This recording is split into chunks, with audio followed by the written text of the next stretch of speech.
Guys, good Monday morning. I'm Jerry Miller, and welcome to Real Talk here on the I Love CVille Network. We are live in Charlottesville, across Albemarle County, Central Virginia, the Commonwealth, the country, and the world, right here on the I Love CVille Network, presented by Keller Williams Alliance. Today's program is going to be absolutely dynamite. Very excited to welcome two new friends of the program today, and Peery and Kerry Griggs. You're going to see them in a matter of moments. Before we do, Judah Wittkower, let's go to the two-shot, and let's welcome Nikki Chambless to the program on a Monday. Good morning, Nikki. Good morning. Another marvelous Monday here on Monday Market Monitor, and I'm so excited to be back. How are you? I'm really good. It's been a crazy weekend.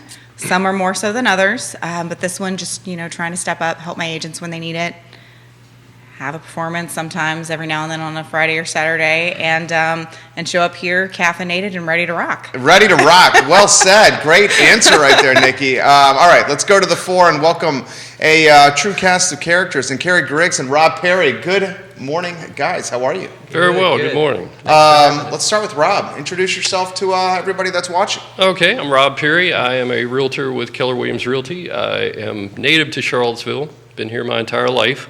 With Keller Williams for about 15 years. My lovely wife, Maureen, and I have a team. And if she's out there listening, I love you, sweetie. And I love this town. I love real estate. And I'm very happy to be here. Thank you. We're happy to have you. Thank you. Very happy to have you. Carrie, the show is yours, my friend. All right, I'm Kerry Griggs. I'm an agent with Keller Williams. I've been here for 18 years now. Come from Oklahoma. I met my wife. She was the girl next door. Since I've been here, been in construction for 15 years until I decided to become a real estate agent. Some of the things I like to do around the Charlottesville area is I play rugby with the Virginia Men's Rugby Club, so that is my passion here. And yeah, real estate, number one. How'd you get into rugby? You know what? I was on a job site, and I met a guy. I was like, wow, you're a big dude. I was like, do you play any sports? And he's like, yeah, I play rugby. I was like, man, I wish I could play rugby. And he was like, you can. I said, well, I'm too small. They might crush me. He's like, nah, there's a place for everybody. I said, all right, I'll try it. Went out there, and it was like 15 friends as soon as I walked on the field. Fantastic. Rob, some passions and hobbies for you. So I grew up on a farm, and I still like doing stuff like that, being outdoors. I am a private pilot. I love to fly. Nice. That's awesome. Keep a little airplane out in Gordonsville hangared, and then the rare occasion where weather and schedule allow, I get out there. That's why I was looking at the winds a few minutes ago to see if maybe I'd sneak out there today. But yeah, so just enjoy the outdoors a lot. Your wife's name? Maureen Hegarty, H-E-G. She just gave us the heart emoji. There you go. Maureen. My job is done. I can go. Maureen, hello. Welcome to the show. So you got a rugby standout and a pilot today on the program. Yes. We have way more interesting people than you know. Well, we got to touch on that. And I just learned she has a band, and I didn't even know. I'm in a band. Trey has a band. It's Cake Fight, and it's fun. We should talk about that. Yeah. Well, I mean, it's for great. adults who have responsibility and kids in life, and it's hard to find that match of being able to pull this off, right? And we do. It's really cool. Very cool. She Very put on cool. a show on Friday. It was a great show. My whole family went. We had fun. His whole family was there. Yeah, we were breaking. So they surprised They were all me. in the mosh pit. I saw.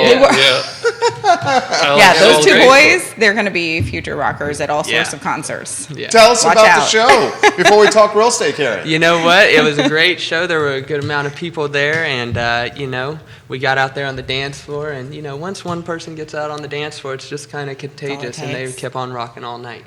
Yeah, well, and Carrie was there, and Donna Patton, our managing broker, was there, and Candace Cox, one of our awesome agents, was there. Jay Hurdle showed up. He lives in the neighborhood, and he and I had talked about music before. I was very surprised that he and his wife showed up and helped start a dance floor situation.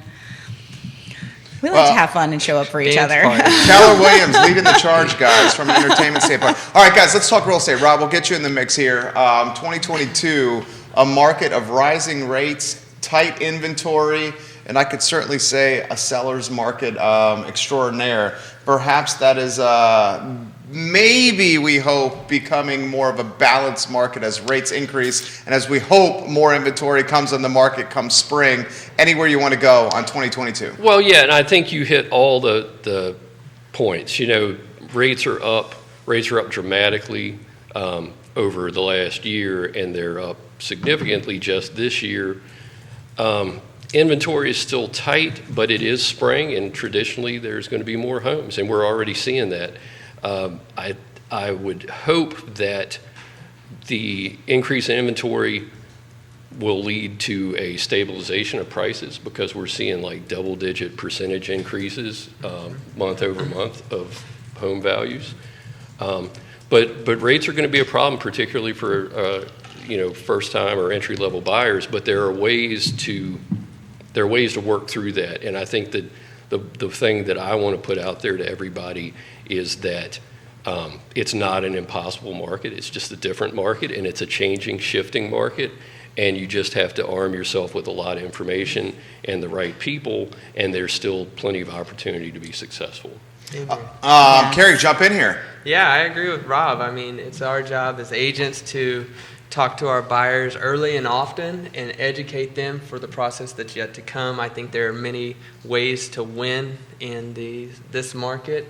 I look for outside ways to help my buyers, especially first-time home buyers. There's for sale by owners where they're not having to compete as much. There's new construction.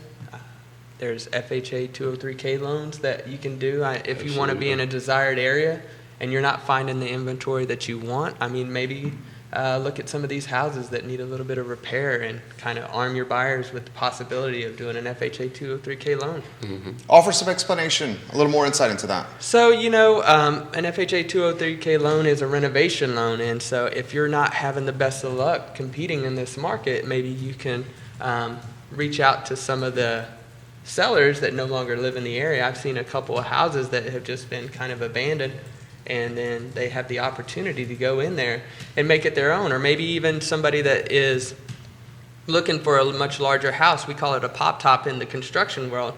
Okay, so it's a ranch style home now, but guess what? You could tear the rafters off that thing, add a second story, and then put a new roof on it, and then you get the square footage that you want in a desired neighborhood that you may want to be in or need to be in.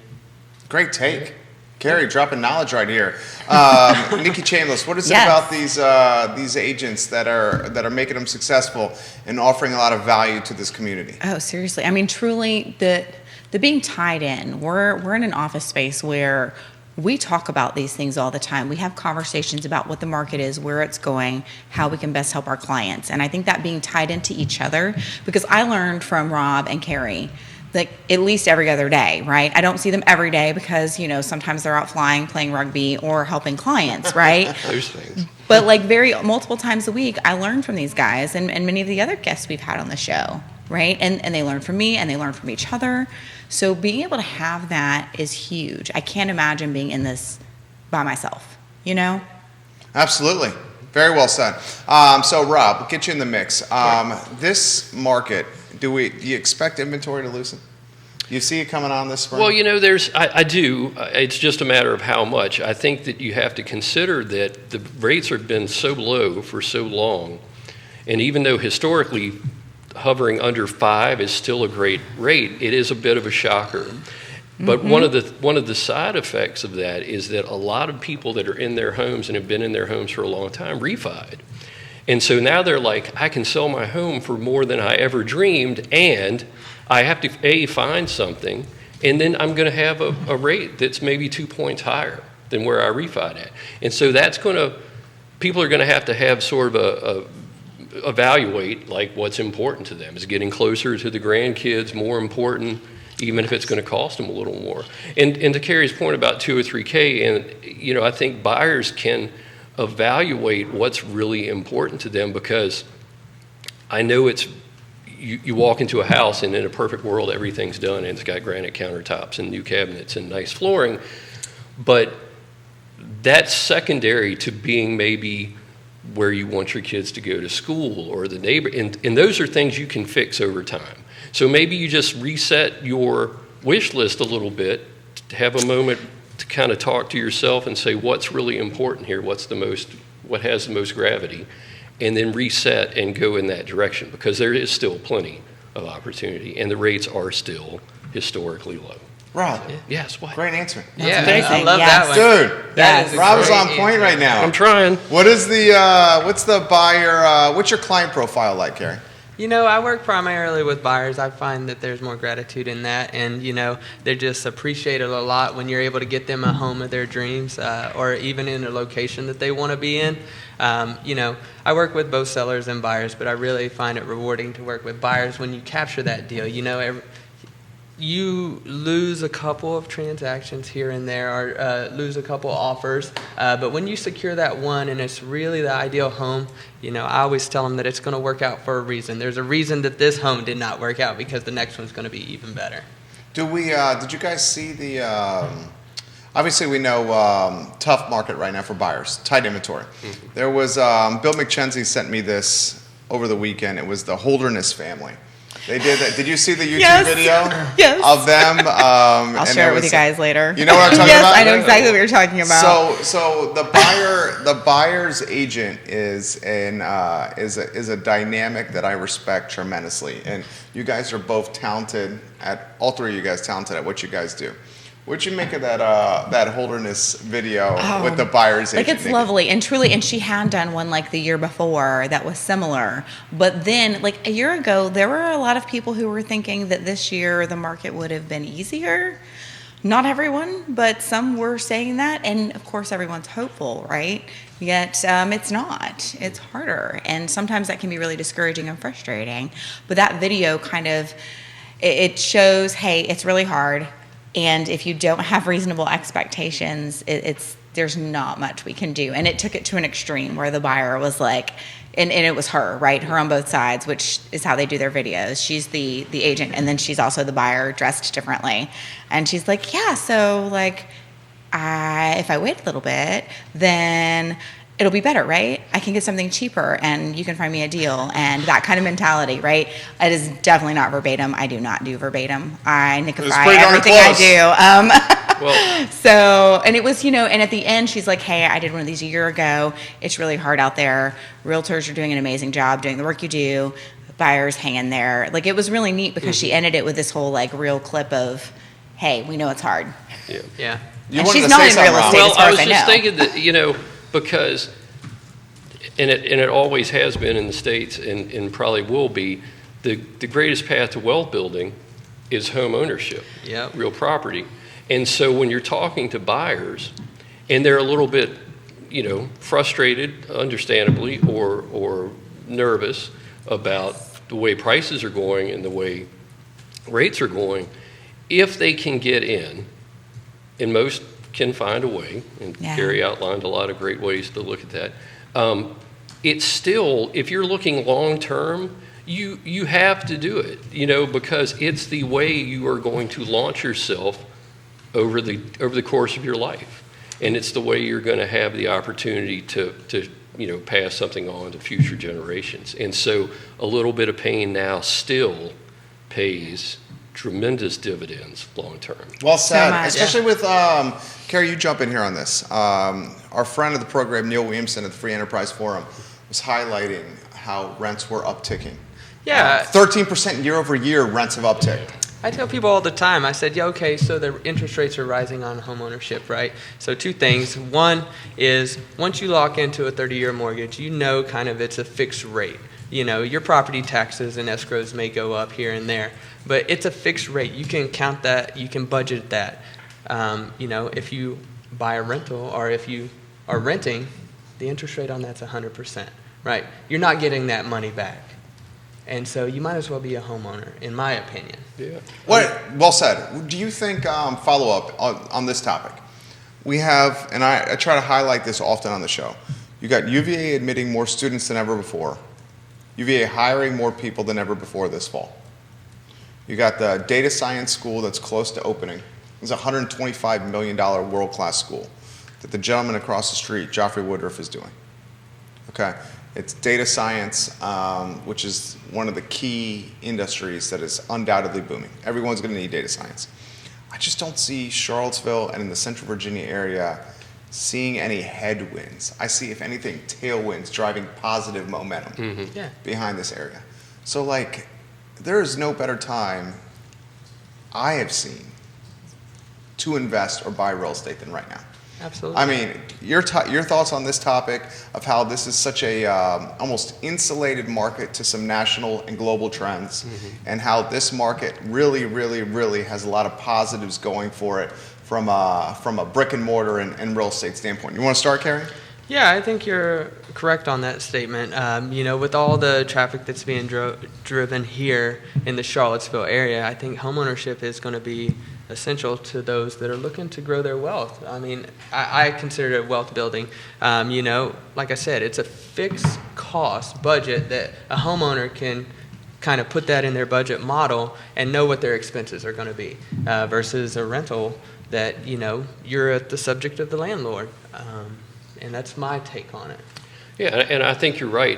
I go back when Maureen and I got into the business. I think I got my license like December of 07, which has 15 years for you, almost 15. Yeah, and that that was right before the bust, and those were difficult times nationwide. And at one point, this is off the top of my head, so it's likely wrong, but I think short sales or foreclosure properties in the Carr footprint, Charlottesville, Albemarle area, were at like 14%, like 14 out of 100 homes listed, and values were plummeting and whatnot. But comparatively, and this speaks to what you were just saying about being an insulated area, compared to most of the rest of the nation, we were golden. Yeah. And we recovered more quickly, and that's not to downplay the true hardship that many families felt for a long time, because there it was. Yes. But we were an insulated community, the hospitals, the DOD stuff, and the UVA. And I agree. I think that Charlottesville and the surrounding area, the other counties, is an absolute safe bet long term. And we won't even go into what happens when climate change pushes people inland, because this is already a destination city. But yeah, I think, we're people that live here, it's really, really favorable, even if prices are sometimes down. You're itching to say something. Yeah, I was going to say, I'm glad that you mentioned that, because it is. Charlottesville is a well-insulated area, or the surrounding areas. I was working for a builder at the time when I was in the construction industry, and I worked 6 days a week. We didn't slow down at all. And it was just a very insulated area, whereas when I watched the news, I noticed around the nation, it seemed to be slowing on the construction front and the home sale prices. But for us, we didn't feel it as hard as some of the other places, And so I felt like we were extremely lucky. And I feel that today as well. I look at Facebook and YouTube, and you see a line of people around the corner trying to get this one particular house, and it's tough. There's multiple offers on certain properties, but we're still selling and buying real estate nowadays. I mean, it's not impossible for a first-time home buyer to get a home. We just have to adjust our parameters just a little bit. Okay, so maybe you're not in this small little circle that you really, really desire, but if you expand your radius, you can still get a very desirable house for a great price without having to compete as hard as some of these other places in the nation are. What do you think, Nikki? I love that he just said at a great price, because I feel like that is one of the sticking points for a lot of people as they look at the prices and they're like, oh my gosh. And the reality is when you look at our area and the value and the way that it has remained steady because we are insulated, it's still a great price. And for still cheap money, even with interest rates going up, right? And that doesn't negate the challenge that these things cause for many people. Like Rob had said earlier, we totally are aware of that. We feel that deeply and very personally, because a lot of our clients, that impacts them very, very much. Carrie, And I still see not something. bad. I see No. something. I like the conversation. I'm in here. I'm plugged in. Yeah. So comments are coming in fast and furious right now. All right. This is from Chuck Green. Oh, your Chuck. page. Yeah. What's up, Chuck? How you doing, On your buddy? page. Is he an inspector? Yeah, he's an inspector. Yep. Okay, he's an inspector. What is the consensus for waiving home inspections to win the bid nowadays? Seems to be a dangerous practice Can we please make home inspections great again? This is from Inspector. I just come from a home inspection with Chuck this morning. I encourage an as-is home inspection. Going into going into a purchase without a home inspection, I feel is a little bit risky. If you're not well knowledgeable in the construction industry, I feel like you need to have a home inspection. Now, I understand you need it to win a deal here and there, but there are other ways to win deals other than just waiving a home inspection. When I submit an offer, I let people know that I will do my best to get the buyers through the process. I have a construction background as well, so, there are some things that you can talk through with your client. Obviously, there's some certain things, if there's huge major issues, if the house is falling in the ground or the roof is caving in, those need to be addressed. But going in there without a home inspection or just waiving it, I don't advise that to my client. But that's just my personal preference. And if they do insist on doing it, okay, fine. Let's walk through this together. Or maybe even get your home inspector in there when you're walking through the house for the first time to give you kind of a general rundown. Is this going to be an issue? You schedule for an hour showing versus just a 30-minute showing, and then you have a home inspector come alongside with you. If you can get an hour. If you can get an hour. Which sometimes you can't, and the idea is amazing, though. And I agree, home inspections are critical for the protection of the buyer.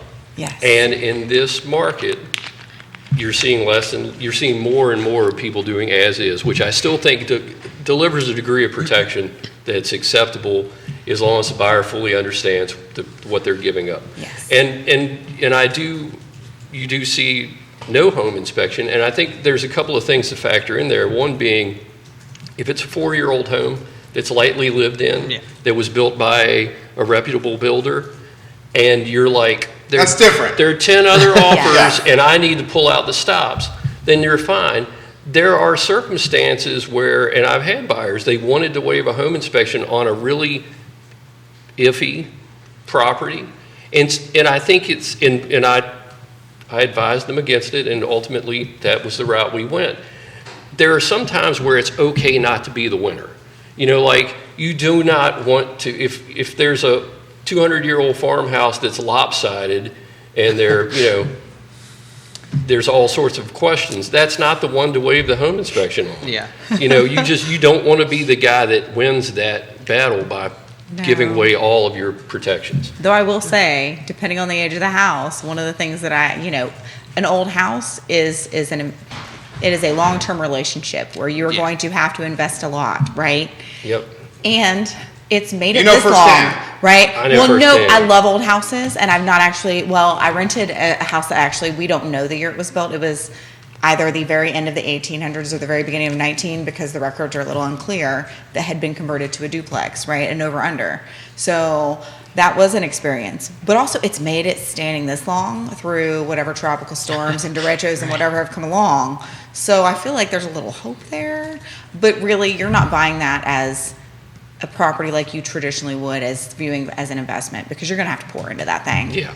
Firsthand. I've been in a turn-of-the-century farmhouse / general store for the last 17 years. Where?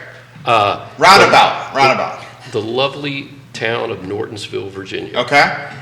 And it has a lot to love about it. It is a tremendous charm and character, but it's like a second job that you pay. Yeah. Yes. So it's not for everybody. It's a labor of love. You mentioned a comment that I thought, Rob, was very well said. When you don't win every deal, that's not necessarily a bad thing. Yeah.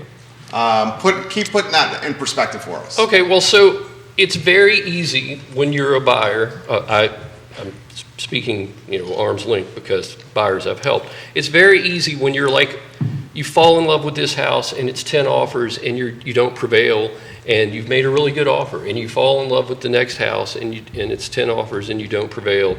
And then you get to the third one and you're frustrated and you're exhausted and you're a little scared, and you maybe aren't thinking as clearly as you would under another circumstance, and you do things that aren't necessarily in your best interest.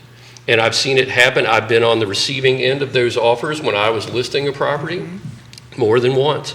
And I've seen it going in that direction with my buying clients, and to date, I've been able to help them understand really what they were risking. But there are opportunities, and go back to my house, and I do love my house, and it serves our needs well, but I had no idea what I was getting into. It was pre-real estate. In fact, I got into real estate because of that house.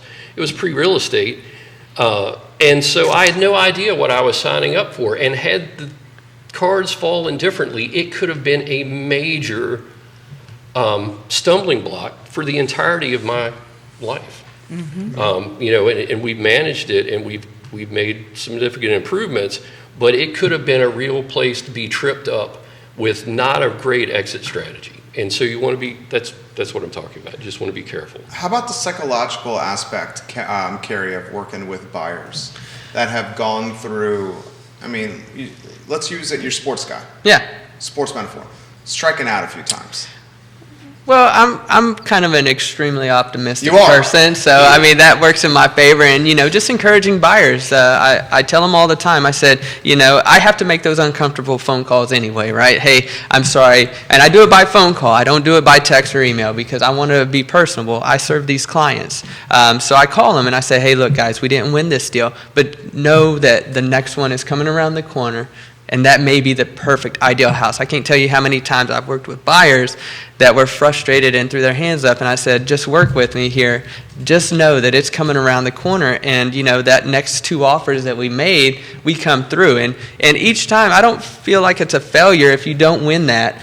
Each time you get a little bit better in your process, because us as real estate agents, we understand the process, and we do this day in and day out. But when you're explaining to a first-time home buyers, you're going to have to escalate your price a little bit. You're going to have to do an as-is home inspection. So when you're doing those things, especially with a first-time home buyer, they may be a little bit skeptical to follow that advice, but as they get through their process and each home that they view, they get a little bit more knowledgeable on the market, and they're like, okay, well, I'm comfortable with this. They've been able to make peace with that as they go through the process, and the more homes we view, they're able to understand the process. And when they do finally secure that deal, I've had them come back to me and say, Kerry, we're so glad that the other ones didn't work out, because we now have a home that we are truly happy with. Yeah, I've yet to work with a buyer that, and this goes back years and years, that they'd lose a house, they'd be outbid, and they'd lose a house and they'd be heartbroken, but when they were successful,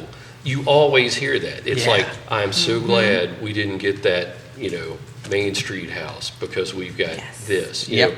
And so you just have to help people, over the bumps and keep their optimism up. Kerry's like, rock solid. Rock solid. Dude, I love all you He guys. is walking optimism. It's wonderful. I know. He's like It's great sharing. I love space all with you this guys man. here. So this is coming in. So we're live, guys, on 15 Facebook pages, 15 Twitter accounts, YouTube, iTunes, Spotify, Apple Podcasts, LinkedIn. We're live everywhere here. And the questions are coming in fast and furious. Kevin Higgins, we'll get to your comments. Neil Williamson, we'll get to your comments here, I promise. This is one that Stephanie Wells Rhodes, hello, from Interstate Service Company. We love working alongside your family. You got 3 home inspectors. You got 4 real estate firms watching the program as we speak here. Nice. Social media for the good. Beth Dunlop Marcus and Ivy, hello, welcome to the show. Your wife loves Nortonsville, by the way. And okay, she loves Nortonsville. I feel like Maureen is just an incredible woman right here. she is an incredible She is an incredible woman. We love very Mo. lucky. All right, so this is what I want to throw to you guys here. Do you see a pocket in Central Virginia, Shenandoah Valley, that you want to spotlight or highlight? Donna Patton is saying this, which I think is a great comment from DP. We love you, DP. Yeah. Drive until you qualify. The western end of Louisa is closer to Charlottesville than Crozet is. She's highlighting Louisa, which may be in some ways still slightly overlooked, although that's changing. How that's closer to the epicenter of employment, city of Charlottesville, than Crozet. Yeah. So let's talk about these, like, I hate to use the word hidden gem because it's kind of a cliche, but these zip codes are little pockets that should be focused upon even more. Kerry, show us yours. Yeah, I honestly, when I was looking for a house, I live in the Fluvanna area, so when I was looking for a house, those are little pockets where you can still find value right there. And I say find value because that's truly what it is. You're close to the Charlottesville area, and when I was choosing a place to live, I was like, okay, well, where can I work, right? So I am close to Charlottesville, and I'm close to Richmond. So I could have went either direction to find employment before I became a real estate agent. And so I currently serve both of those areas as a real estate agent. I like both of those MLSs. So there are values there. I mean, Ruckersville, Louisa, Gordonsville. I mean, those are short drives into Charlottesville. When my clients say, I want to be 30 minutes within Charlottesville, I'm like, okay, well, in which direction? They say, I don't care. Great. All right, so that radius is now a great little point that I can choose, and it's not just me thinking that there's value there, but when they're looking at home prices and they say, okay, well, if I go west, it's about 15% more for the same exact house than it is east or maybe even south. So I think there's a lot of potential on the west, north, and east end. Paul MacArthur Avenue says Hey, Paul. Troy is one of my favorite pockets. Yeah. Nice. Rob, jump in here this topic. Well, yeah, I think Paul's right. Troy is great. Pretty much any of what we would consider the outlying towns. You know, I like Gordonsville a lot because there's a cultural element there that because there's a downtown, and you can hop on 231 and be at Keswick and on that south end of town, or you can come down, I guess, 15 and 20 and be at Ruckersville, or on the north end of, it's very convenient. Troy is all but like being on Pantops at this point. Fluvanna's always been a strong performer, largely because of the lake, and I think we have to remember that as prices go up in our central, in Charlottesville, it's the rising tide lifts all boats. I think you're going to see values go up in those areas in a way that we haven't seen happen more quickly than we've seen in the past. Put it that way. Well said. What do you think, Nikki? Well, so I think an area like Troy is amazing. I think we could highlight so many areas, but let's just go with Troy. Let's go with Gordonsville. Those are both kind of centrally located, depending on what direction you're driving, between Charlottesville and Richmond, right? And I don't know what you guys have run into, but I've seen multiple people who are, hey, this person works this spouse works in Charlottesville, and this spouse is trying to work in Richmond. And that in-between area is wonderful, and you're right off 64 if you're in that Troy or in Zion Crossroads area, right? And if you're in Gordonsville, that is 30 to 35 minutes from where we're sitting right here. That's it. Oh, you can be in Fredericksburg in the blink. Yeah. And, and we should really include Scottsville. Because again, wonderful. Scottsville has, the town of Scottsville. It Downtown. has stuff to do. It has downtown. It has neat shops. It has grocery. Bane's Coffee, And the it's Bee Place. And it's like it's not a huge. It's 18 miles it's 18 south. miles to the hub, On 20. to the hub Yeah. of Charlottesville. So. Great take. Yeah. Jamie Turner, mayor of Gordonsville. Gordonsville is going to explode. A lot of projects in the works. Yeah. A lot already there. Happy to see what occurs in Gordonsville over the next 5 years. And let me tell you, if you go and you want to take a look, go have some barbecue, go walk around. It is a lovely area. We have so many wonderful areas that truly are 30 minutes away from this hub of Charlottesville. So you could live the CVille life and not pay the CVille prices. Yeah, right? and I think, I used to live downtown years ago, downtown off of Wortland. And I worked north, like out past the airport. And with the lights, it was a 30-minute drive. Yeah. It wasn't as if 30 minutes would take you to some crazy long, where all you heard was like hoot owls and what. It was like you were still right in the hub because of traffic. So a 30-minute drive with no lights from Scottsville or Gordonsville is cake. Yes. Can I tell you, at peak Charlottesville traffic, where I live off of 5th Street, it's about the same time of drive to go to the Lowe's in Charlottesville, which is less than 5 miles away, technically, as it is to go to the one in Zion Crossroads when we're at peak Charlottesville traffic. So I live in Troy, or 5 minutes yeah. away from Zion's Crossroads, Yeah. and it literally takes me 20 minutes to get to Pantops from where I live, maybe 23 minutes. But Gordonsville just depends. As a real estate agent, we drive a lot of roads, and so if you come down the Keswick way from Gordonsville, I mean, you can make it here in 20 minutes into Charlottesville. So it's we have to take that into consideration, like you Throw said. a podcast on and learn something. Yeah. For real. There you go. Or you know I what? like Rob. If you like motorcycling, let me Yeah. tell you, living in some of these areas, you can legit hit the road and ride any direction. It's amazing. When I lived in Scottsville, I could go any direction and go any direction from there for many, many miles and never have a bad ride. Yeah. It was amazing. Sydney Durham. Is that Keller Williams in the Oh, house? hey, Oh, Sydney. nice. Yes, That it is is. She Sydney. says, these are my lovely colleagues, and she's giving you guys some props right now. Nice. Thank you. We love when the agents watch the program. Daniel McDougal, we'll get to your comments. Quentin Beckham, we love you, QB. Hey, Quentin. Watch Hey, the Quentin. program here. Yeah, buddy. QB has positive praise for you. He says, just want to give a huge shout out to KGRP and NWC. I did the abbreviations I right have to there. tell you, I was really Yeah. confused for a good 5 Yeah, yeah. seconds. Jerry, don't do that to Thanks. me. We love all our KW agents. How about this from Kevin Higgins? This is a good one right now. He says, if you weren't in real estate, what would you be doing? And he also asked this question. How did masks impact your sales strategy at the height of the pandemic? Did you have to pivot your approach on initial physical contact given the seller or buyer's faces were mostly covered? King of Greenwood, Kevin Higgins with 3 good questions. Carrie, why don't Awesome. you start with that? So if I wasn't in real estate, I'd still be doing construction. I'm all about houses no matter what, whether it's building them or selling them. For the pandemic, I stopped shaking hands and, more of, I have my director of operations. I do high fives now, so she hates it, but I love in the house. it. It's something that I like to do. It gets everybody excited, right? Who doesn't like a high five? But yeah, when the she doesn't like the high five. But when the pandemic came around, I did switch our business models just a little bit. I am a person that likes to see facial expressions. Me too. But you shift and you pivot. I mean, there's always an opportunity somewhere. And so with the pandemic, it slowed down a little bit. So vacant houses were really nice to go into, and we just didn't touch stuff. We left the lights on. So you just pivot and you do what you have to do in order to satisfy your client.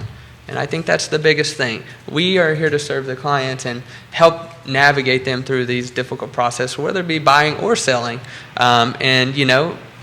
With the seller side as well, you had to make them aware that people are going to be walking through your house. So we do the best that we can, and we follow the protocols, and, we put it in the MLS, wear masks, if you have gloves or shoe coverings or whatever you have to do. But we just pivot, and we do what we have to do in order to be successful for our family and our clients. Dude, great answer. Yeah. Same question for you. All right, so what I would be doing in a perfect world would be something to do with aviation. I've been flying for years now, and I've always He's loved got a it. plane. Yeah, that's I know, nice. it's so Got a cool. plane over That's here. awesome. It's like the Toyota Corolla of aircraft, though. It's not like You still got a plane, dude. It's still a plane, man. That's still pretty cool, man. I love it. I'm not down on it, but I'm not throwing shade. But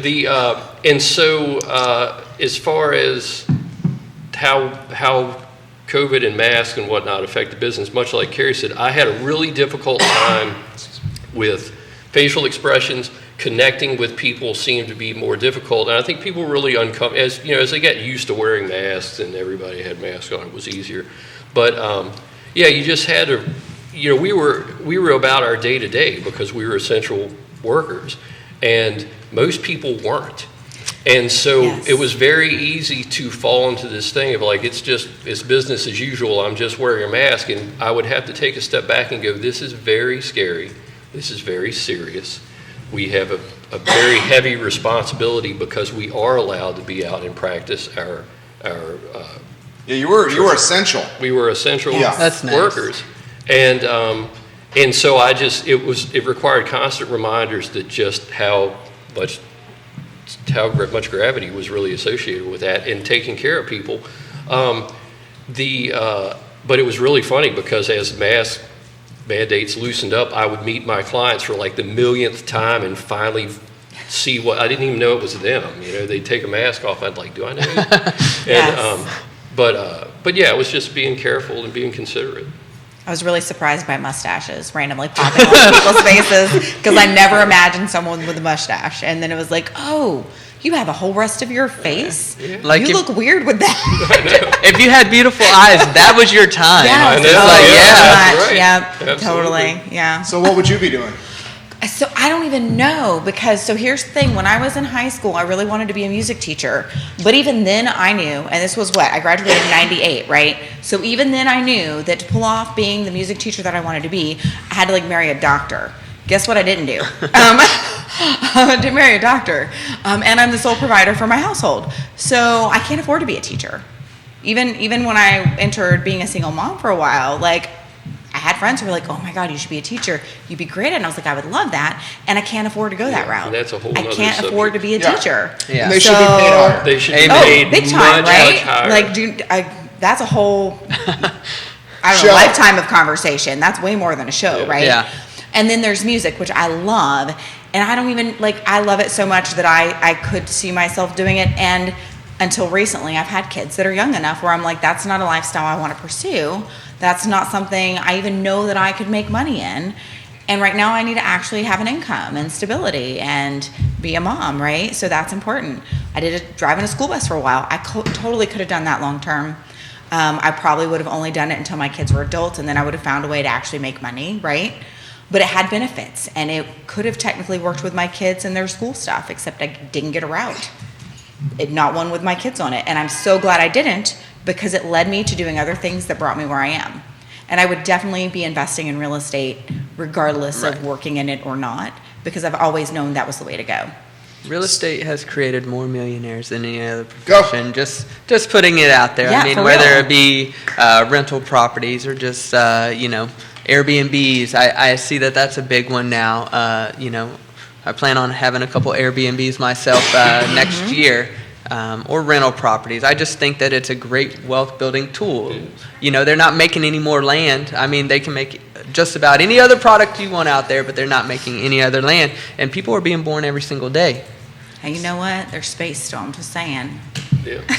Yeah. And there's still opportunity. I've worked with an investor with a pretty quick interval the last few years buying property, and he is still able to buy in Charlottesville, the city of, properties that are move-in ready, under asking, financed, if he chooses to go Amazing. finance. Okay, let's go down that road. Yes. All right, that intrigues me. Please. Talk to us about that. Anywhere you want to go on investing? Well, I think the only thing I would say on investing is I think anybody buying real estate, whether it's to live in or whatnot, has to always be thinking about their exit strategy, and their exit Thank strategy you. should at least evaluate, can I turn this house into a rental when I buy the next one? Because holding property year over year builds wealth. And that's just, there's no, you can screw up on this instance or that instance, but overall, holding property and is just the way to build wealth. And it's not all about money, but it is about security, and it is about leaving something for your kids or the people you love. And you don't want to start thinking about this when you're 64. Yeah. You need to think about it from the day you are shopping for your first house, and have a strategy and have a plan. And investing is a great way to go that will get you where you want to be. Figure out where you want to be when you're retired and work backwards. But Yes. real estate is probably the best way to get there. Well, can I tell you, if you're young right now, if you're in your teens or your 20s, now is the time to start figuring. Yeah. Yep. It's not that you have to have it all figured out, but right now you could do what seems much more like very little, and it accumulates to so much so very quickly Yeah. because you have time. And just think about possibilities. You don't have to lock into anything, No. but just consider the possibilities that are available to you. Yeah. Because Go the there's Jerry some Miller that, route. there's some that work better than others. Keith says, don't bust on the mustaches, guys. He's watching the program right now. Nest, Logan Aren't you Foster, supposed to be testing, Keith? and Christie's. Hello, welcome to the show. Keith says, but at the end of the day, what we do daily is we educate our buyers, our sellers in the marketplace. I mean, you guys are, I say this often on the show, you guys are rock stars. I mean, you are the compass or the North Star for couples and individuals and families and investors through what is the most difficult decision of their lives besides who they marry. Yeah. Yeah, I The got most nothing for you difficult on one that. is who you're going to marry and then what you guys do. I mean, you are the marriage counselor for real estate. It's essentially what you guys are doing right there. I mean, it's just a lot of It's kinda responsibility, true, and you but I guys don't are like great it being at put it. that way. And this market right now, Yeah, I mean, it's a blessing. We get to do this. It's not that we have to do this. We get to do this. And we're Yes, very so fortunate. much We're of very that. blessed to be able to do this on a day-to-day Day in and basis. day out. Yeah, and I Yes. mean, it ain't for the faint of heart. There are long hours. I mean, you put a lot into it, you know. So it's hard not to get emotionally invested with your clients because this is a big process of their life. But we have to back up and understand that we're the professionals here. We're the voice of reason. So Yes. when helping our clients, we have to realize that and kind of give them the best guidance. And, you know, that's why we study. That's why we train. We do continuing ed for these reasons right here so that we know the Virginia law. We know the laws of real estate. We know the market. I don't watch a whole lot of TV. When I go home and I study. I watch other salespeople. I watch how the real estate market is moving. So we're very blessed to be able to do this and help our clients. And I think you have to do that to really be at the top of your game. And you know, I've said it several times, but this is a very human, emotional sort of transactional business where you are not just dealing with dollars and cents. You're dealing with people's futures. You're dealing with their hopes and dreams. You're dealing with potentially, you know, the opportunities that will be available for their kids educationally and in other ways. And you need to take it very seriously. And you need to take your own emotion out of the equation and serve them. And when you do that, what is like Zig Ziglar said, you can get everything you want by helping other people get everything So they much. want. Yes. When you do that, it feels great. It feels wonderful, and people are successful, and everybody wins. I was talking to someone about this last night. I was like, there is nothing like that feeling of helping someone through that process and being on closing day and them having arrived. It is the most amazing thing. Yep. how about this one from Daniel McDougall? He's in the mortgage business. He watches the shows often. DMAC, you make the shows better. He goes, unfortunately, the housing market has gone from Match.com to Tinder.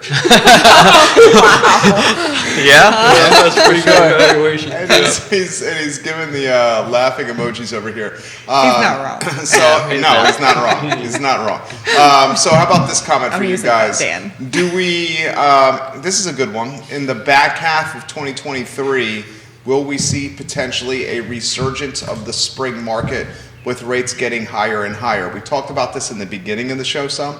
This is from Jennifer, who's watching the program, and she's asking, should we wait and renew leases now if there's not anything for us to buy that we can afford? That's a good question. Okay, well, I think treating it as an absolute that there is nothing you can afford may be, and I'm not, you know, I don't know Jennifer's situation, but I would make sure that's actually the reality. And you know, maybe that requires talking to more than one person. And again, sitting down and sort of talking to yourself and evaluating what's really important to me and how can I maybe make this work in some fashion? Because I don't think it's going to get better, you know, in terms of prices dropping or rates dropping dramatically in the short term. And by that, I mean several years. And so this probably, not that tomorrow is going to be bad necessarily, but this is probably as good as it is right now. And so if you can act now, you should. Do you think the same? Well, I think it really just depends on the situation. If you're 60 days from, you know, your lease running out, Yeah, I think you're a little bit too late to be jumping on the Absolutely. bandwagon at this point. I think, but if we, like I said earlier, if we talk to them early and often and we get them prepared for what's really coming down the pipeline, I think they stand a much better chance to getting and securing a home that they want and need. You know, but if you're that far away from your lease running out, I think that it would be beneficial to do that. And then you have that entire 6 month or a year, whatever your lease is going to be, to prepare for the next. I mean, from being down payments or closing costs that you may need, you know, that'll give you a little bit of time to save up. But if you're that close to your lease renewing, I say, yeah, go ahead and renew your lease, you know, because you're going to have to compete in this market. Even with the interest rates going up, I still feel like it's a good deal. Talking to Rob. I would say, though, that before you just renew, talk to your landlord, see if they feel any flexibility. If you could gain another 2, in a circumstance like that, if you could gain another 2 months, maybe that's what it takes. There But- are so many creative solutions like that. Like Yeah. just asking, just Yeah, ask. all you What do- are my options? What can I do?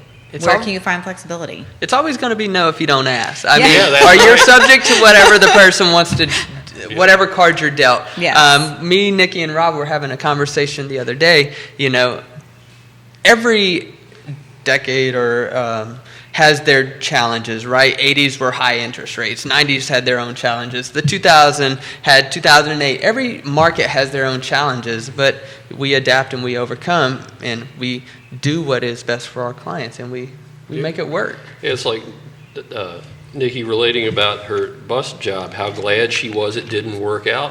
That's life. You know, how many times are you like look back and go, wow, glad that thing I Yeah. was like And I was really so mad pounding. it didn't work out when Yeah, it didn't. That's life. And so you evaluate, you look at all your options, you surround yourself with capable and knowledgeable people, whatever the question is, and then you have your A game and your B game, and you move forward. And if it works out, that's great. You know you did the hard work, and if it doesn't work out, you know you gave it your best shot. But Two-part question for you guys. Which, you mentioned you study when you get to the house. Yeah. What realtors are you studying? Oh, What tactics are you studying? And also, who do you guys look up to in the industry? So for me, Ryan Serhant, Yeah. I watch him. I think he's a great agent. $1 million listing. Yeah. He's got his own firm now, Serhant. Yeah, so I watch what he does. You know, he's a monster on social media and just all media platforms. So I watch what he does. I need to get better about posting myself, and that's part of my business plan coming up. I take it up from outside industries as well. Grant Cardone is one of my favorites. You know, he's in the business of Commercial sales. investor. Yeah, commercial investor, but it's Yeah. all real estate related. You know, and I look to some of the local real estate agents. You know, there's a lot of great agents in this industry doing a lot of great things. So, I mean, Kyla, we look at Facebook pages, we look at Instagram posts, and we try to Who locally? Curiosity. I think Storyhouse is doing a great job. Denise Ramey and her team are doing great. You know, I look at all the KW agents that are doing great. Cody Persinger and his group are doing well. He does very well on social media, but I also do, the KW, we just recently went to family reunion, and I talk about mind-blowing experiences. Like, I've been thinking too little for too long. I've only been a full-time agent going on 4 years now. I mean, March was my 3-year anniversary, but I was a part-time agent for a year as a contractor and a kitchen and bath designer. But I realized that I've been thinking too small for too long. When I'm seeing these people walk across the stage with $100 million in GCI, I'm like, wow. GCI? Yeah. Gross commission income. Yeah, and I'm Yeah. like, wow, these people are really doing something special, and they're only a team of 15, and I'm like, wow, how do you do that? Kaleo, right? Yeah, Cleo, he's great. He's he's- over in Chesapeake. When I was watching him on stage, he was talking about how he built his team in 5 years, and he closed 85 millions in transactions this year. And I was like, man, this guy must be from New York or California. No, he's in the state of Virginia. I got to meet with him, and he's a great guy, and he'll answer any of my questions. So, you know, I just think that we're very blessed. Yeah. Yeah. And I would say that, and I can learn something from most any of the producing agents here in Charlottesville, and we're blessed to have such high caliber people scattered through all the brokerages. Yes. Keller Williams, I love, and I look outside for learning opportunities. But when I am done learning everything Gary Keller already knows, Yeah. then I will find the next person, because Keller Williams is a training and technology company disguised as a real estate firm. Gary Keller is brilliant, and it's not just about real estate, but he knows real estate. And I would encourage anybody that just wants to get a take on how you can improve yourself inside or outside the industry to look at some of the things he said. And it's a little bit, what do they call it, drinking the Kool-Aid kind of thing. Yeah. But no, I find a great deal of value in the materials that Keller Williams provides for learning opportunities and whatnot. What do you think? Gosh, for me, when I first got started, my first go-to person was Donna Patton. She's watching. She was my first managing broker. Yep. She is my work mom, and she's my friend. Yeah. And I stuck with her and Tom Wolfolk, who was the person that I first met that was a realtor that introduced me to Donna. And I just happened to be lucky enough to be around people that knew what they were doing, and ended up having drinks with Quentin Beckham, right? And meeting that guy the first time, I was like, I don't know this dude at all, but he is definitely someone I want to know. Yeah. And it's just been the craziest ride since. So I knew I liked people. I knew I wanted to be ethical. I knew I wanted to help people, but I knew nothing about real estate or how to do it or how to run that type of business. I could run a business, but when it came to this type of business, I was just, no, I don't want to do that. And by year 3, I was like, oh crap, they were right. Yeah. I'm doing that and it's working, right? So it's just been an amazing ride, and I can't wait to see what the future holds, Being able to work with people like Rob Peery and Carrie Griggs and talking to them about where they want to go and what they want to build and achieve. And no two people want to grow and build the same thing, and they can each do what it is they want to do.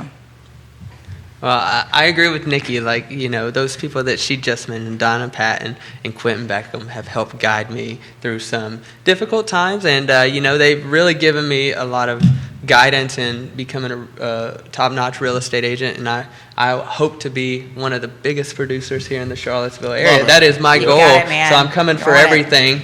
And they're two, swagger. they're two great people to have with you. Donna keeps me out of trouble, and Quentin is there for encouragement. And they really are just wonderful people to be around. And I'm very truly happy to have them as my brokers. But I'm coming for it all. I love it. Bring it. I freaking love that. How about this question? Let's talk brand and social media. Okay. Personal brand and social media footprint, and the importance it is for what you guys do for a living. Who wants to start with that? Personal and professional brand, and social media reach and footprint, and how important it is. I'll start because I probably have less to contribute on that. As I mentioned earlier, my wife and I, our team, have been for 15 years, and I've relied on her to the point where it's probably an unfair burden to her to handle the social media aspect of our business. What we need and what we're working on is a more systematic approach to it. And there's plans in place as we're gearing up. And frankly, we're considering rebranding, because when we started, and our team, our license is Hegarty and Peery Real Estate Partners. Her last name, my last name. And that's a mouthful. It's hard to remember, and it ties our brand to us specifically, and so growth is maybe hindered a bit by that. To wrap it up, we're thinking of rebranding because we realize there's room for improvement there. Any ideas? Any you want a tip? No teasers? No? Wait till you own the domain, man. Okay. And a lot of people watching you right here. I know. And secondly, on social media, I'll just say, Maureen, I'm sorry. I'm gonna try to do better. So, but we are gonna try to leverage that to a greater degree. Because you bring up Ryan Serhant. Yeah. And I follow Serhant on social. Me too. Facebook, on Instagram, on all the platforms. Yep. I love Frederick Eklund. I love Ryan Serhant. I love the Joshes, $1 Million Listing LA. I mean, and the thing that strikes me immediately with them, along with huge commissions, is how brand conscious they are. Yeah. 24/7, 365. Those guys live and eat and drink and breathe their brand, and so do their team members. Yeah, and I think it's super important, because this is, if you watch those guys, and I try to do it myself, they are all brand. That is what they stand for. That's who they are. I'm not so great at having a separate Facebook page and a personal Facebook page. It is all me all the time. And I try to live that and try to represent it well. And so a lot of my real estate related posts end up on my personal page, just without even ending up on my real estate page, because this is me all day, every day. This is my brand, and I try to make it proud. I think social media is such a huge influence with people. I mean, you think about it, we're on the screen about 2 hours a day. right? I mean, on average, and everybody is looking at content. And we are in a generation where there is information is just coming at you all the time. So I think it's very important to have a social media presence and just have a great brand. Stand behind it, create something that you're proud of, and let that carry you throughout wherever you need to do. Ryan Serhant is a great example of that. Well said. And where I've really seen it, and we should highlight this, is with Coming Soon. Like these Coming Soon properties are hitting social media before they're active listings, and the buzz is palpable and tangible before they hit the MLS. Yeah. That process can be really, really helpful. And a lot of it, any of these things we're talking about is about being strategic. Yeah. So, and that social media aspect, that technology aspect is incredibly important. We have a full-time tech trainer because that's important, right? Yeah. We have a class this month and next that is going to be teaching people how to use TikTok for their real estate business. Kara's doing that. Right, Yep. Kara Bass, who was on the show, what was that, a couple weeks ago? Sure. Yeah. It feels like it was the week ago, but it wasn't. But doing that is widely important. It is so important to be able to engage that and use it intentionally. Sure. I think anything you're going to do, if you work it, it will work. Right. So if you're going to do a post here and there, and they're like, oh, social media, it's like, oh, well, you're doing it wrong.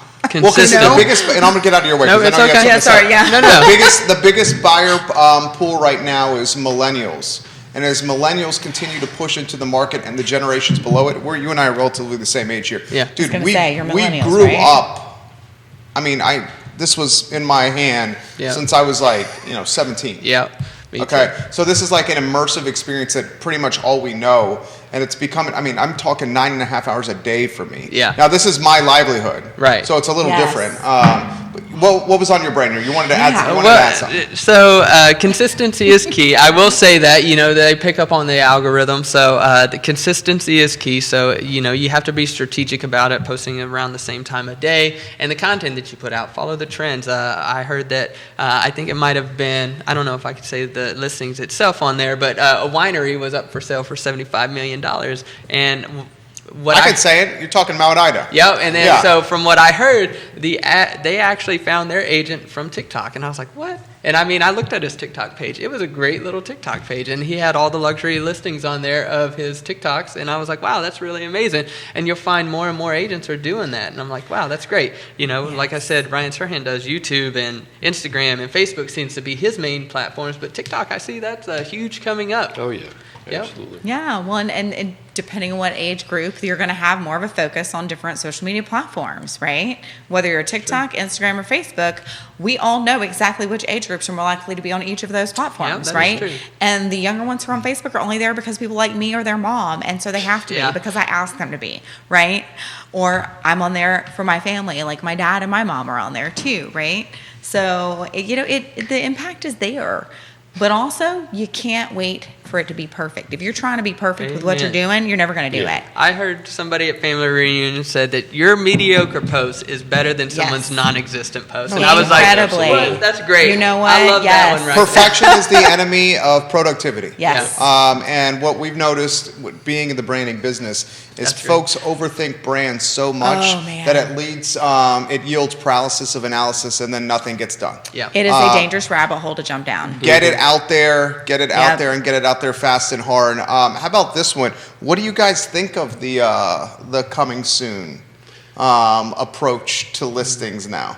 Well, I like it. It gives you some flexibility, and it does create that buzz. It's a tremendous amount of energy. And I didn't mean to interrupt here. Will you give, for those that don't know the business like we do, the Coming Soon opportunity that's out there? So if you're listing a property and the seller agrees to it, you can, you can have a listing in the MLS as a coming soon status rather than active status or maybe sold status once it's closed, that is only available to agents. So only agents can see it. But what it does is... And you can post it on social media. Yeah, you can. Absolutely. So the marketplace sees it. Yeah, because the marketplace is more there than the MLS. Yeah, and agents can share it with their clients. But what it does is it builds an energy and a buzz around the listing, and it also helps people get where they go like, okay, I'm not going out of town this weekend because that house on Oak Grove is going to hit active on Friday.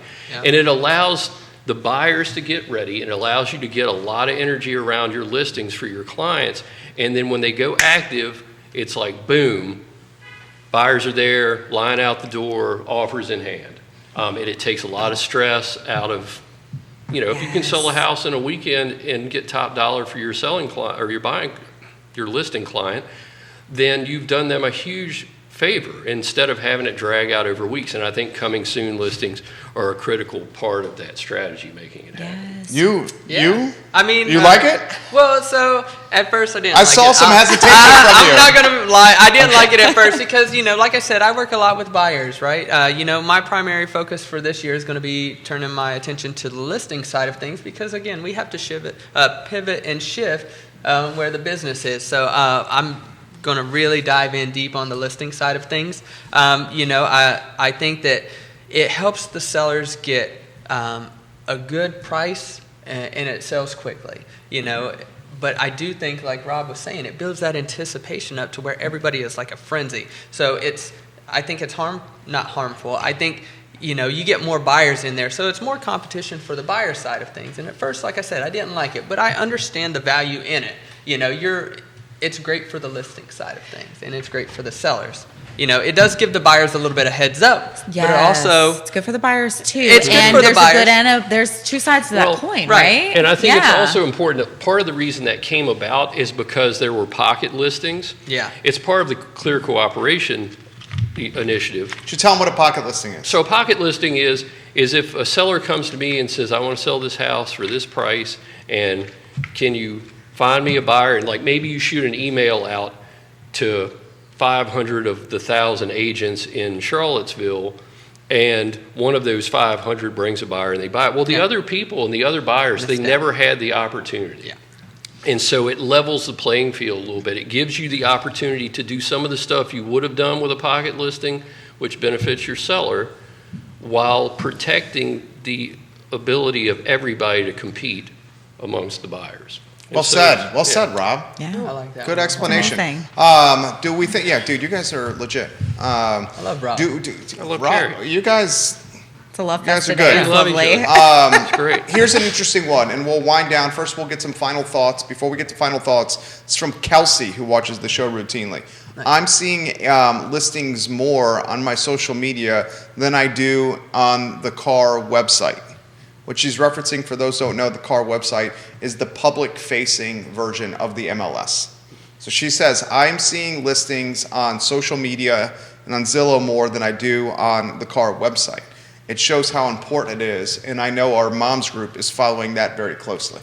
Yeah. That's what she adds. Yes. So real quick, I just want to clarify, this is not our Kelsey Waters, who is our Market Center Administrator and I Director of gotcha. Value. Oh, no. This is Kelsey, who has been a longtime viewer and Yeah, contributor to the show. for sure. We are so glad she's here. Yeah, absolutely. Yeah. It allows people to get their stuff out there. And again, if you're following some of these Facebook pages or these social media posts, Instagram's a real good one too. It does allow people to get their listings out there and to the consumers faster, and it does build that anticipation for it. So there are goods to it. Like I said, I wasn't a huge fan at first because I was helping the buyer side of things, and so the less competition they had, the better. Yeah. So I got really good at competing with the buyer side of things. But there is some benefits to it as well. Well, and I think social media is, and just to back up a little bit, I wasn't saying that my team doesn't do social media. I'm just saying the burden falls on half of the team. But social media It's is your better half. The better half by far. But the life, guys. social media is hugely important for the very reasons that Kelsey said. That's a lot of where people, for better or worse, get their news and get their information and see listings. But remember, it's possible that you're not seeing, the MLS and even some of the third-party providers that spider off the MLS have everything. And Facebook doesn't, because it's all dependent on who's posting what. And so if you're really trying to cast a wide net and make sure you're not missing properties, I would diversify your sources a little bit. Well said. Make sure you're seeing everything. Well said. That's awesome. And she's right. Kelsey is Kelsey Long from the moms group that my wife is a part of in the Nice. neighborhood. Well, and a lot of the moms group is people- 84 people long, and a lot of them are watching right now on the Yes. show. Nice. Well, and those Right. moms groups, the homeschool groups, the groups that are on Facebook that gather and they talk about things intensively. Let me tell you, They're if you're hugely Powerful. influential. They're- Very powerful. Yeah. and they're going to share information and they trust each other. I will tell you, a lifeline for me as I moved around being in the military and then a military spouse was tying into these groups before there were Facebook groups. I don't remember what they were. I just know they existed and they were my lifeline. And before I moved to a new place, I knew all sorts of things about it. I already had a social group there that I didn't necessarily know, but we were military family, so I did, right? And to be able to tie into a group like that is a huge value add. So don't discount that in any way. And they will help spread information, and whether it's good, bad, or ugly, and we'll be honest about it. Mass Well said. email. Yeah. Very well said. Mass email. You guys are great. Fantastic work. We are an hour and 15 minutes in, and the time is absolutely flying by. Guys, we'll close with some final thoughts here, and I'm sorry if we can't get to all these questions. We're mindful of their time. Your wife says nobody, and I mean nobody, forgets Rob Peery. Amen to that. No one forgets it. Awesome. Thanks. And you know Maureen, what? we Don't love you, argue Maureen. with Mo either, Mo. because she's Yeah. right. I'm just She's saying. awesome. Let's go with Rob first. How about some closing thoughts over there with those center cameras? All right. Well, I would just reiterate what we've talked about all day. It's not doom and gloom out there. There's tremendous opportunity. You just have to be flexible, be ready to pivot, surround yourself with good people and a good realtor, a good lender, and have a plan, and you will be successful. Karen. I agree with that. Just no doom and gloom. It's still a very positive environment to be in. I think there's opportunity in all kinds of pockets. We just have to think about it, talk often, talk early, and just stay positive. It is coming around the corner. It's golden. I think we got a lot of potential coming down the pipeline, and I just wanted to say to my wife and my kids, I love you guys. Thank you. Nikki. That's awesome. I think this came up in our pre-show conversation, our pre-show coffee we had at Guajiros, which is an amazing Excellent. place. Excellent. Plug, family-owned, local business. Love Guajiros, Guajiros. they're That was amazing. awesome, yeah. I could just Crazy. eat there all the time. All the time, nonstop. Okay, anyway, now I'm hungry. Thanks. I did it to myself. The reality is that in any challenge, and there are challenges because that's life, right? If you're not running into challenges, then I'm guessing you don't have a pulse. Truly, right? There is opportunity. There's opportunity to be found in anything. And if that's what you're looking for, that's what you're going to find. So I think in this market, like you've heard Rob and Carrie say, and they're right, there's opportunity there. This is not no hope. Is it challenging? Absolutely. And there are amazing creative ways with really great local trusted advisors who can help you with that. Well said. Judah, thank you very much for putting this together. Thanks, brother. The man behind the camera, Judah Wickower, Nikki Chambless put the panel together and did love my another people, hell y'all. of a job on a Monday with this panel. These guys make it easy. I mean, I'm sincerely and genuinely loving the Monday panels. Seriously. Me too. I like the diversity.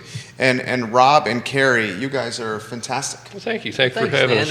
us. You guys are great. Did you enjoy it? It was a lot of fun? I did. Yeah, it was excellent. A lot of fun. I think we're seeing you Wednesday. Yep. Wednesday, Nice. guys. Wednesday, yeah. Sweet. On this show at 10:15 a.m. on Wednesday. I'm Jerry for Rob, Carrie, Nikki, and Judah, and Liza, our mascot. This is Real Talk presented by Keller Williams Alliance. The I Love CVille show is up in 58 minutes. Take care. Bravo.